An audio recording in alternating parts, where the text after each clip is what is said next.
we're here in Rio de Janeiro, and I guarantee you this will be an unforgettable experience as you get to taste the food, the culture, have experiences with the historical aspect of Brazil.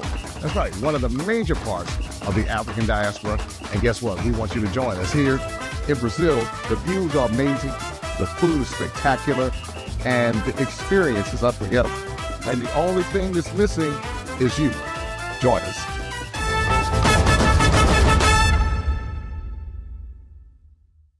Colonization might be over, but the legacy of colonization is still alive and well in the continent of Africa. Those countries might have left on paper, but there are so many legacies that they've left behind that African countries are still fighting against. Some are more silent and some are very loud.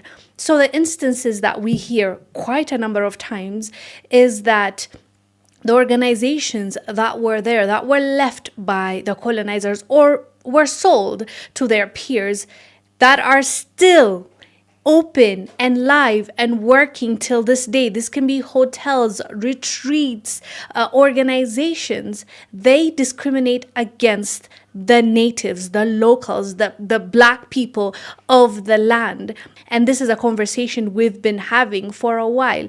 This retreat that we're going to talk about today is found in Kenya, owned and run by a British organization. It's called Rondo Retreat, and they chose to mistreat the wrong one. So there's this famous artist in Kenya called Bien and his wife Chiki. They went to this establishment and the workers at that place did not recognize who they are. And thank God they didn't, because they wouldn't have been exposed to this degree if they didn't mistreat the wrong people. So Chiki is the one that exposed them, the wife of the artist that is a big name, not just in Kenya, but in Africa, mostly East Africa. So when they went to this retreat, they were denied access firstly, and then once they were let in, the receptionist was mistreating them, and basically they faced racism. Let's just say it how it is.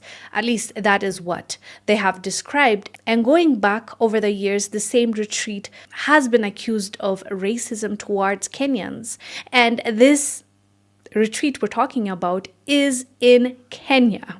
Yes, it's British run, but it's in Kenya, and they have the audacity to mistreat and discriminate against the people of Kenya.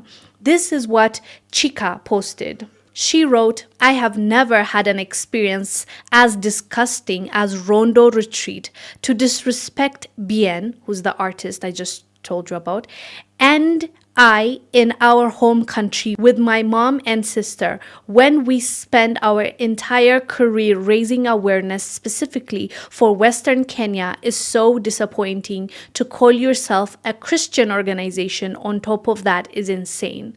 If you only want white guests, please say that on your website."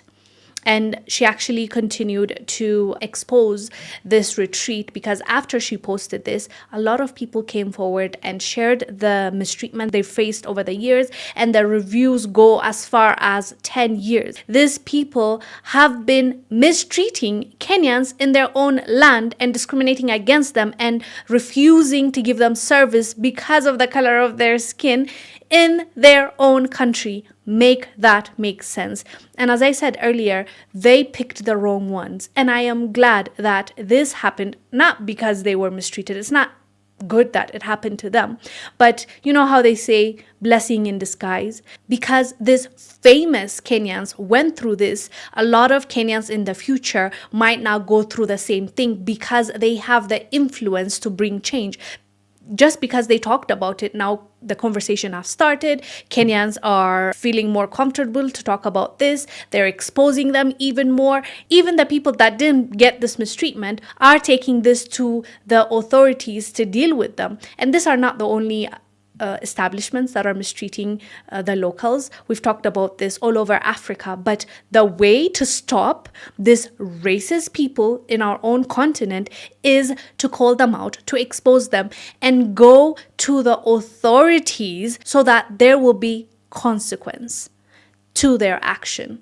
We should not accept this to happen.